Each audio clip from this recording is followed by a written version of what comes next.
From South Carolina Public Radio, this is the South Carolina Lede. I'm your host, Gavin Jackson, and this episode was recorded on October 17th, 2024, from South Carolina Public Radio studios here in Columbia.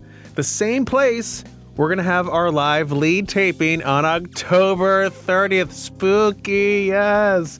It will not be a spooky pod. You can come dressed up. I won't be, but it will be here in Columbia at 6 p.m. The taping begins at 6:30. It's free. Wow. There will be swag that's also free. You can meet us. It's somewhat free.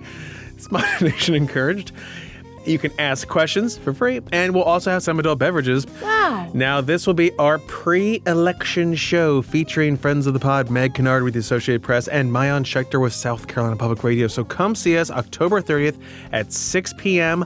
RSVP required, but free, at southcarolinapublicradio.org/live-lead, LIVELEDE.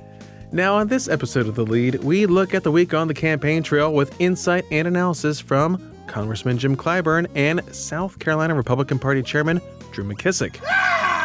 Yes, folks, the national meets the state level.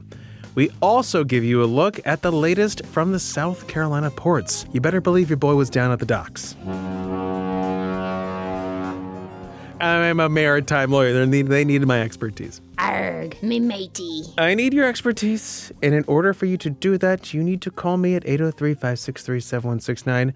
We can even get a little political in the wind down if you guys want to talk about voting. Early voting starts next week. You want to give us a shout, let us know who you voted for. We can keep it and maybe use it as a little roundup. Maybe not for the wind down, but give us a shout if you early vote next week. We will use it in the show, 803-563-7169. I still have not heard from anyone on what the Halloween costume I need to wear will be. Walk the plank. We've been trying to reach you about your homeowner's extended warranty expiration. 803-563-7169. Your home warranty depends on it.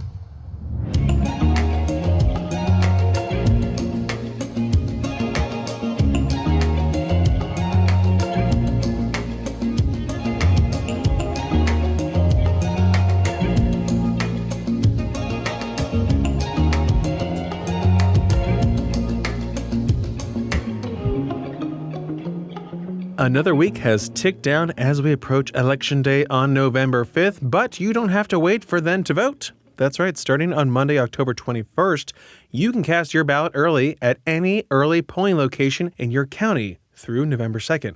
Some counties have one location, bigger ones have multiple. Interesting. That's right. If you got somewhere to be on Election Day, then go ahead and locate your polling location, review your sample ballot, and more at scvotes.gov. They don't pay me to say this. I'm just doing this because you guys need to know. Now, if it's our Saturday pod, then we're giving you a bit of a recap from some of the top moments from the presidential trail. But don't worry, I also have some insight and analysis from two top politicos in our state. 6th District Democratic Congressman Jim Clyburn and South Carolina Republican Party Chairman Drew McKissick. Let's start with Congressman Clyburn and Vice President Kamala Harris's week. Go ahead. You'll remember that we focused a lot in our last episode about Harris's outreach to black men, a key demographic in the Democratic Party that some polling has her behind previous Democratic presidential nominees.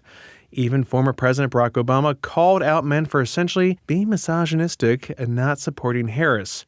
His words, and paraphrase there, remarks that some have called lecturing or condescending, whereas others would maybe call it a hard truth. I spoke to Clyburn about this and other issues on This Week in South Carolina. I think that what you're seeing now is demonstrative of the fact that she is ready for this job. And if you look at her resume, look at the resume of all others. She just has an incredibly good resume. And I think she's demonstrated in the last several days that she has a spine of steel and a mind that is really up for this task. And when you say the last several days, do you mean some of her interviews that she's been doing, including that Fox News interview Wednesday evening? Yes, absolutely. People just look at Fox News on yesterday. I don't know how she had the sense to know that questioner was not being totally honest with what he put up on the script, up on the screen. Now, people who maybe she saw the show earlier in the day, but I think that she acquitted herself extremely well with that. And I think she did that in the debate, and that's why 4 to 5 is refusing to debate anymore. And he's hiding something from the American people, and there's reason he will not sit there in the interviews. And of course, I thought it's kind of interesting as I listened to excerpts from that Fox News on yesterday. It's kind of interesting to me that the misrepresentations that they continue to make, they seem to be getting away with it. Mm-hmm. I don't know why the country has evolved into this love affair with misrepresentations and outright lies, but that seems to be where the country is. But when you look at that support and her maybe lack thereof support, or slipping support, I should say, about black male voters, how concerned are you about that, and what do you think that root problem is? I don't think there's any slippage. Once again, think that who you talk to, I go, maybe it doesn't look like it, but I go to a barbershop every 2 weeks. I'm not hearing what people tell me they're hearing in barbershops. I was raised in a beauty shop. My mom's had 2 beauty shops when I was growing up. I had about 16 operators in those beauty shops. I was in and out of those beauty shops all the time. And so I know what the culture is in the beauty shop. I'm not hearing or seeing what is being reported about this. You get 1 or 2 people who, for whatever reason, may speak well of Donald Trump, and that becomes black men. No, that ain't black men. That is maybe 2 black men, but that's not a reflection of what I'm hearing with African Americans. Do you have any reason to be concerned when it comes to voting in this country, in our state? Do you have any reason to be concerned about the security or the fairness of our election process in our state or our country? Well, I'm not concerned about the security of the vote. I'm concerned about the vote that took place in the first place. That's what I'm concerned about. I'm concerned about the kind of violence at the polling places that we saw in 1876. Look, I'm not making this up. It's all right there in the history books. I've been studying it all of my life, and I used to teach it. And what you see taking place today in these legislatures, what you see taking place today at these polling places, we've got a mayor up in Wisconsin that has been arrested for carrying off a drop-off box. This is the kind of stuff they did in the 1870s when they were trying to bring on Jim Crow. Now, you heard Congressman Clyburn there mentioning Harris and her interview with Fox News host and journalist Bret Baier on Wednesday evening. This was Harris's first interview on the conservative-leaning network and was an example of why many Democrats shy away from doing them, because it was more of a debate performance than an interview. But she gave controlled and detailed responses as well as plans and worked to prevent Baier from repeated interruptions. Here's part of that 26-minute interview. So decriminalizing border crossings, like you said in 2019. I do not believe in decriminalizing border crossings, and I've not done that as vice president. I will not do that as president. So these are evolutions that you've had. No, but let's be very clear.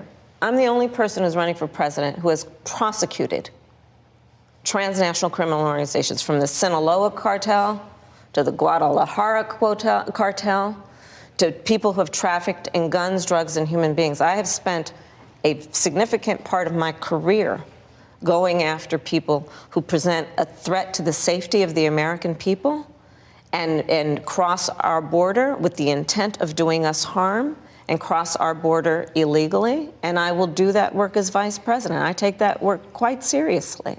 This is a time when voters, especially here in Pennsylvania, are inundated with commercials and ads. They just want it to stop because it's every commercial. But many of them add noise, but a few of them seem to break through. This particular one from the Trump campaign has gotten a lot of attention. Kamala supports taxpayer-funded sex changes for prisoners. Surgery. For prisoners. For prisoners. Every transgender inmate in the prison system would have access. So are you still in support of using taxpayer dollars to help prison inmates or detained illegal aliens to transition to another gender? I will follow the law, and it's a law that Donald Trump actually followed. You're probably familiar with, now it's a public report, that under Donald Trump's administration, these surgeries were available on a medical necessity basis to people in the federal prison system. And I think, frankly, that ad from the Trump campaign is a little bit of like throwing stones when you're living in a glass house. The Trump aides say that he never advocated for that prison policy and no gender transition surgeries happened during his presidency. Well, you know what? You got to take responsible for what happened in your administration. Yeah, no surgeries happened in his presidency. It's in black and white. Would you still advocate for using taxpayer dollars for gender reassignment surgeries? I will follow the law, just as I think Donald Trump would say he did. You would have a say as president. Like I said, I think it's real. He spent $20 million on those ads, trying to create a sense of fear in the voters because he actually has no plan in this election that is about focusing on the needs of the American people. Whereas, at $20 million on that ad, on an issue that, as it relates to the biggest issues that affect the American people, it's really quite remote. And again, his policy was no different. Look at where we are, though. They say on plans for the American people, I'm offering a plan to deal with affordable housing. I'm offering a plan to deal with what we need to do to strengthen small businesses, which are the backbone of America's economy. I am offering a plan that is about taking care of young parents and giving them the support they need. My plans for the economy will strengthen the economy, as have been reviewed by 16 Nobel laureates, Goldman Sachs, Moody's, and recently the Wall Street Journal, which have all studied our plans and have indicated my plans for our economy would strengthen our economy, his would make them weaker, would ignite inflation and invite a recession by the middle of next year. Those are the facts. Why do you think more people say they trust him on the economy than they trust you? I think that when you look at an analysis of our plans for what we would do as President of the United States, it has been clear to those who study and understand how economic policy works that moving forward, because I do believe the American people are ready to turn the page on the divisiveness and the type of rhetoric that has come out of Donald Trump. People are ready to chart a new way forward, and they want a president who has a plan for the future and a plan that is sound and will strengthen our country. My plan for the economy does exactly that. His plan would be, again, to give tax cuts to billionaires and the biggest corporations in our country and blow up our deficit. Let's go from that interview to Drew McKissick, SCGOP chairman, who I spoke with on Twisk, yes, the TV show. Drew told me he is not concerned about any election security issues in the state and told me this when I asked him about that black male vote. Well, what you've certainly seen, no matter what anybody would like to say or predict about what's going to happen, what we have seen in the past is a trend.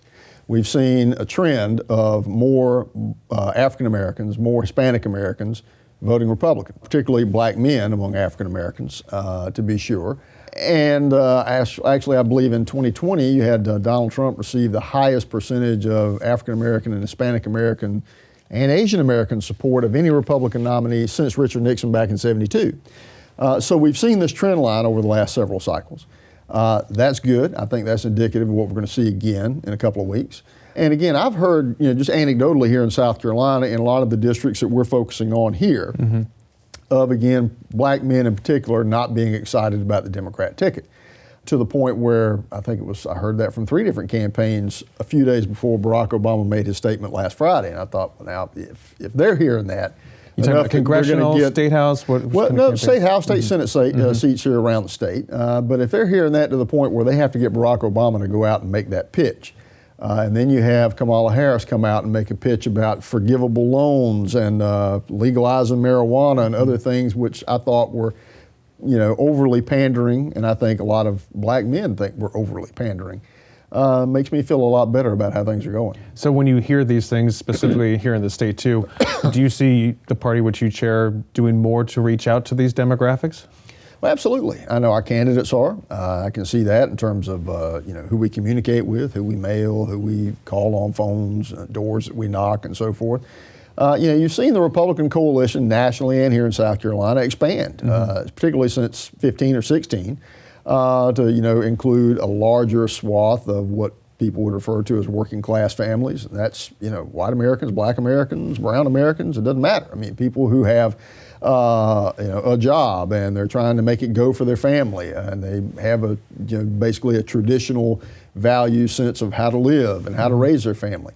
That's allowed us to expand our majority in the State House and the State Senate over the last 3 election cycles to a supermajority in the State House and one away from a supermajority in the State Senate now. Mm-hmm. And again, we'll get to that, I promise. But I'm going to ask you about early voting. We were just talking about that, but also the security of our elections. A lot of people make a lot of hubbub about, potential fraud. We had the Attorney General on last week, and he mentioned that there's concerns that they're trying to run down to try and check with the Department of Homeland Security when it comes to possible illegal immigrants on our rolls. Sure.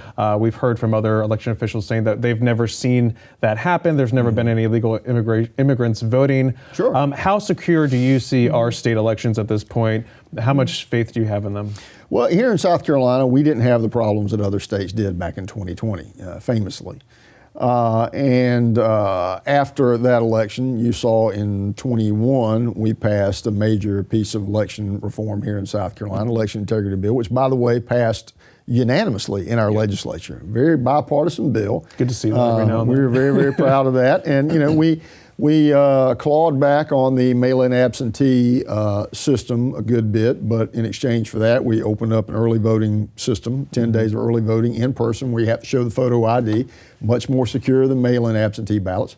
So if I felt good about things here and how they were run here in 2020, I certainly feel better about it now. Mm-hmm. That doesn't mean that there aren't always things that you can do or look at to potentially make changes, because those who would like to take advantage of the system are always thinking and trying to change what they do. So you have to be a step ahead of them. But here in this state right now, we feel good. We'll talk about these down ballot races here, Drew, because obviously we have the congressional races going on, kind of a foregone conclusion in many ways, just based on gerrymandering and how the maps go. State House races, there's about a handful, those that y'all are watching. Again, you're talking about trying to shore up and get some bigger majorities in the State House with 30 Senate Republicans already right now and 87 House Republicans. Yep. Tell me about some of these races. Do you guys expect to have any pickups? Where are some of the more competitive parts of the state? Well, pickups, I'm on the record saying we'll pick up at least 2 state Senate seats and 2 state House seats. Mm-hmm. Where, I'll leave that to everybody's imagination. We've got to have some suspense on election night. But look, we're focusing on where we have opportunities. And, again, you can look at the map and see where we won and what we don't have. And obviously, we're focusing in the areas where we don't have a Republican right now. I'll keep my Democrat friends guessing about how much resources we're putting in any of those districts. But, suffice it to say, we've got a good message, we've got good candidates, and you have President Trump at the top of the ticket. That puts us in a good spot to make pickups all around the state. Trump's major interview this week was with John Micklethwait, editor-in-chief of Bloomberg News at the Economic Club of Chicago. There, Micklethwait asked Trump about his economic plans, in which he hammered on tariffs. These plans and others floated by Trump have been shown to add trillions more to the deficit compared to Harris's plans. Here is some of what Trump told Micklethwait about his costly plans, which at times Trump rambled off as he does, and he even included a tie-in to South Carolina's auto industry, which could be operated by children. President Trump, you talked a lot about tariffs. You look at the American economy, 40 million jobs rely on trade. It accounts for 27% of GDP. Okay. If you cut that off, that's also going to have an effect on many, many business people here. Yeah. Tariffs also have another side. Isn't that something that you have to acknowledge? No. You could be plunging America into the biggest trade war since Smoot-Hawley. But there are no tariffs. You're going to stop. There are tariffs already. No, at the moment. There are no tariffs. All you have to do is build your plant in the United States, and you don't have any tariffs. People, a lot of places like this, there are a lot of jobs that rely on foreigners coming here. You're going to basically stop trade with China. You're talking about 60% trade on that, 60% tariffs on that. You're talking, as you said, 100, 200% on things you don't really like. You're also talking about 10, 20% tariffs on the rest of the world.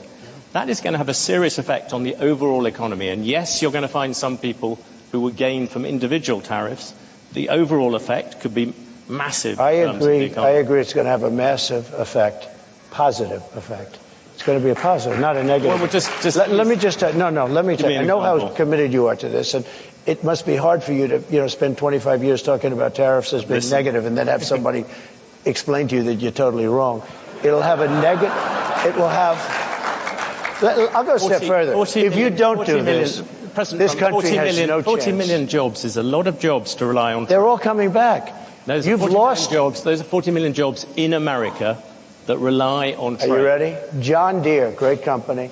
They announced about a year ago they're going to build big plants outside of the United States, right? They're going to build them in Mexico. And you threatened they're also going to build. They stopped. That's right. I said, if John Deere builds those plants, they're not selling anything into the United States. They just announced yesterday they're probably not going to build the plants, okay?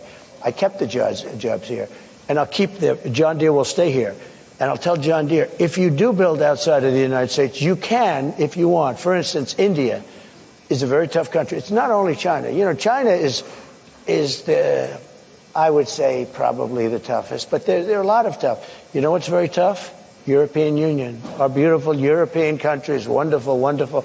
If you add them up, they're almost the size of us. They treat us so badly. We have a deficit. I said to Angela Merkel when she was there, she's not there anymore, I wonder why, but when she was there, I said, Angela, how many Chevrolets do we have in Berlin? Why, Donald, you have none. He said, that's right. How many Fords do we have in Frankfurt?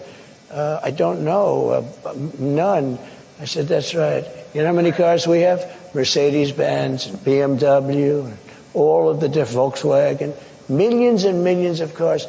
And then I said farm products. You know, they don't want our farm. They don't want anything from us.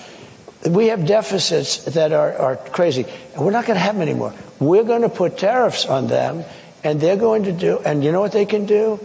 The Mercedes-Benz will start building in the United States. And they have a little bit, but you know what they really are? Assembly, like in South Carolina. But they build everything in Germany, and then they assemble it here. They get away with murder because they say, oh, yes, we're building cars. They don't build cars. They take them out of a box and they assemble them. We could have our child do it. Can we come back? Keeping with tariffs and foreign trade, yes, let's transition from the campaign trail to the South Carolina ports. Yeah, it's okay. Permission to come aboard. Yes, for real, this isn't a maritime joke, folks. It was the annual State of the Ports address, and Barbara Melvin, SC Ports president and CEO, decided to change up the backdrop for the event and held it in a warehouse at the Columbus Street Terminal in downtown Charleston with about 1,200 folks who have ties to the ports. Before we get into the remarks made by Melvin, Lieutenant Governor Pamela Evette spoke with reporters at that event where she brought up presidential politics and her support for Trump. So I asked Lieutenant Governor Evette what she thinks about Trump's plans to put tariffs on everything and what that would do to port operations and foreign trade. Mind you, the top export out of the Columbus Street Terminal is thousands and thousands of BMW SUVs. I saw them all. They were all lined up, and I just was going to take one. They are shipped from the company's factory in the upstate down to the port from Inland Port Greer. Inland ports use rail. Okay, guys, not boats. But here is what the lieutenant governor said. You know, I think when people talk about tariffs, and you heard President Trump talk about it yesterday, we're almost talking about it as a one-way street. Like, we'll interact with tariffs, and everybody will stand still and not do anything. I think what we've failed to be talking about is the art of the deal. And President Trump has been amazing with the art of the deal. And so, you know, he's going to come to the table and use all the tools in his toolbox. And that's one of them. And, you know, Vice President Vance, I don't think people talk about enough. Here's a guy, well, soon to be Vice President Vance, right? Senator Vance. Here's a guy who came from a small town who understands when there are unfair business practices, how it devastates small towns, how businesses move away. And so I think he brings a critical role to the table that people really aren't giving enough thought to. So, you know, I don't think it's just black and white. People say tariffs and not tariffs. We are a huge buying block here in the United States, right? And so we're going to have to make it a little bit more fair. And I think President Trump is the guy that can do it. And he's got ideas, and he helped us one time around. I think he's going to do it again. As for Melvin, well, it's been a tricky year for the shipping world, and SC Ports is no exception. Just a little tie-in to show you how everything is connected in the world, the U.S. military just sent 2 B-2 bombers to conduct airstrikes on an ammo depot in Yemen that Houthi rebels have been using. You're saying, why, Gavin? Why does this matter? Well, they've been using that ammo to attack ships transiting the Red Sea, which leads to the Suez Canal. Ever heard of it? Yes. Why would they do that? Well, because the Houthis have been attacking military and commercial vessels which has then led shipping companies to reroute ships away from the area and instead go around the Cape of Good Hope, adding 10 days to the voyage. Not cheap. If you're wondering why costs are still high, ask the Houthi rebels, guys. This has been one of several challenges facing the shipping industry this year, as well as labor issues from the first East and Gulf Coast dock workers strike in 50 years earlier this month, as well as the labor disputes at the Hugh K. Leatherman Terminal in Charleston that were resolved this summer, restarting the terminal at its massive capacity of some 700,000 TEUs. That's 20-foot equivalent units, or just say containers, guys. That's eventually going to be scaled up to 2.4 million TEUs in the future as part of the port's plan to reach 10 million TEUs by 2050. That's huge. And that Leatherman terminal just welcomed its first weekly call from Asia. Here's Barbara. So let's talk about Leatherman. We celebrated together as a South Carolina maritime community a huge victory last month when we reopened. It was monumental for the entire port system and for our state. This reopening unlocks 700,000 TEUs of very much needed capacity, a 1,400-foot berth. And it provides more flexibility and fluidity within the U.S. East Coast port market, further supporting businesses that depend on our port on a daily basis. This state-of-the-art container terminal is big ship ready. 5 ship-to-shore cranes that sit 169 feet above the dock, and 25 hybrid rubber tire gantry cranes that work the yards. The ports have seen major investment from the state and federal government. Now that the port has reached the milestone of the deepest depth on the East Coast, it's working to scale up its capacity to 10 million containers, like we said. This will be through expansions and investments across the ports that are fed by the Charleston Harbor. Hundreds of millions of dollars will go toward expanding the Leatherman Terminal, North Charleston, the Navy Base Intermodal Facility, railway infrastructure throughout the area, and more. Yes, it never ends, guys. So we still don't know how tariffs could all affect this, but again, a lot of investment going here at the port since an economic driver in our state. Back to the event, Melvin even broke some news with other officials, announcing a $195 million grant from the federal government for a new interchange at Long Point Road in Interstate 526 that will alleviate volume and congestion in that area, which feeds into the Wanda Welch Terminal. A lot happening down there, guys, including that strike earlier this month. Melvin said ports were operational the morning of October 4th after that 3-day International Longshoremen's Association strike. Workers cleared the queue of ships waiting offshore by October 9th. In partnership with the ILA, employers, and the greater maritime community, we are once again moving cargo and providing excellent port service at Leatherman Terminal for the benefit of our ocean carrier customers and cargo owners. We reopened the terminal with a major weekly service from one of our ocean carriers, Zim. You see their box over here. The first weekly call was this past Saturday, and it worked very productively and very safely.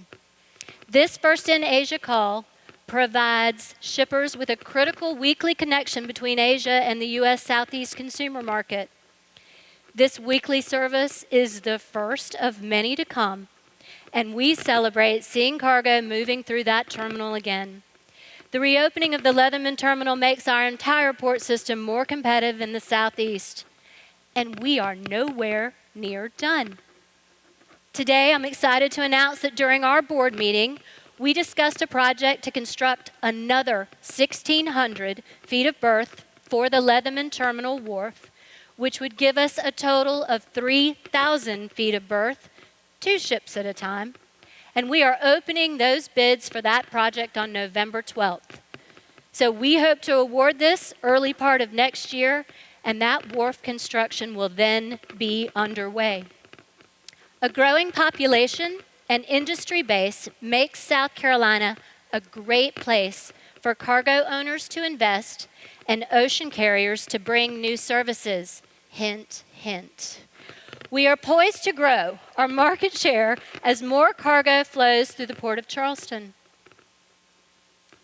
During the last decade, shippers are routing more cargo from the U.S. West Coast to the East Coast, taking advantage of sourcing and transit times to key overseas markets, as well as being closer to the growing population centers of the Southeast. Let's face it, imports follow people. The ports also faced a safety scare when a runaway ship was speeding out of the harbor, unable to be slowed down by the harbor pilot who successfully navigated away from the Ravenel Bridge, which was shut down as a precaution, and he steered it out to sea. This came months after the tragedy at the port of Baltimore with a container ship that lost power and destroyed the Francis Scott Key Bridge, killing 6 workers. The ports also faced a computer glitch, not a cyber attack, weeks ago that wreaked havoc on its operations for several days. The ports did see a dip in revenues and an increase in expenses year over year, according to its balance sheet, to the tune of a loss of $2.2 million. But its balance sheet remained net positive at just over $1 billion. Hey, you gotta spend money to make money.